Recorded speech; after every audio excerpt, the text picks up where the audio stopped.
मेरा सौभाग्य है कि ज्येष्ठ पूर्णिमा के इस पावन पर्व पर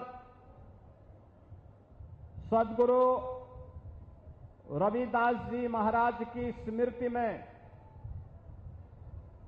स्थापित इस आश्रम और इस पावन गद्दी पर संत स्वामी ज्ञान भिक्षुक दास जी महाराज की 65वीं पुण्यतिथि और अखिल भारतीय संत शिरोमणि सद्गुरु रविदास मिशन के संस्थापक अध्यक्ष सद्गुरु समन दास जी महाराज की पुण्य स्मृति में एक सुख तीर्थ पर इस पावन सत्संग और बड़े भंडारे का आयोजन यहां पर आयोजित किया गया है। मैं सबसे पहले इस ज्येष्ठ पूर्णिमा के अवसर पर पूरे प्रदेशवासियों को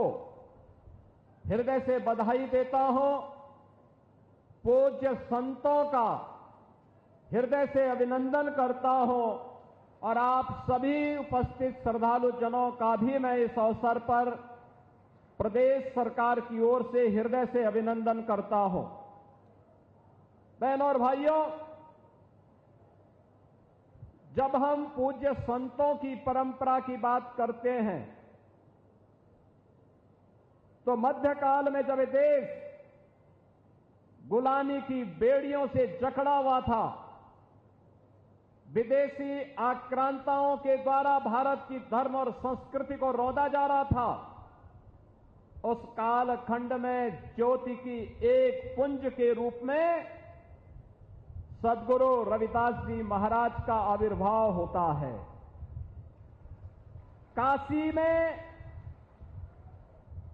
जो भारत की सनातन धर्म की प्राचीन नगरी है,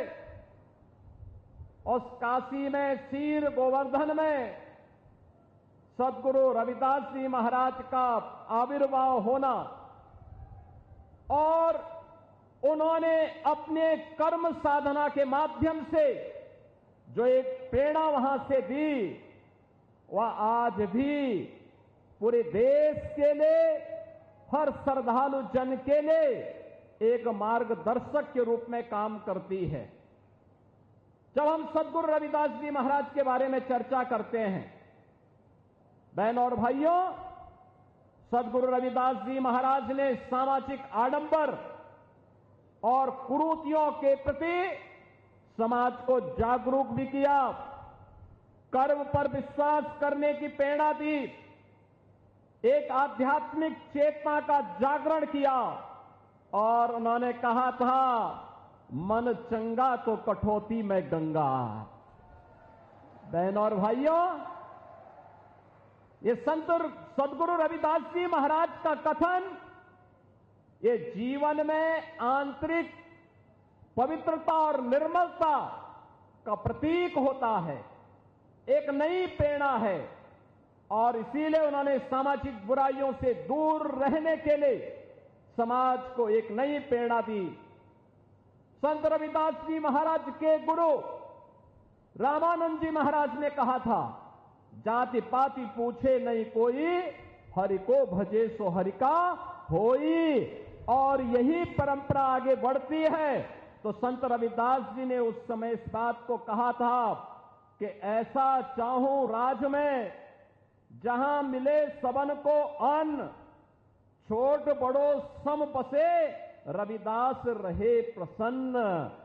बहनों और भाइयों, कितनी दिव्य वाणी है,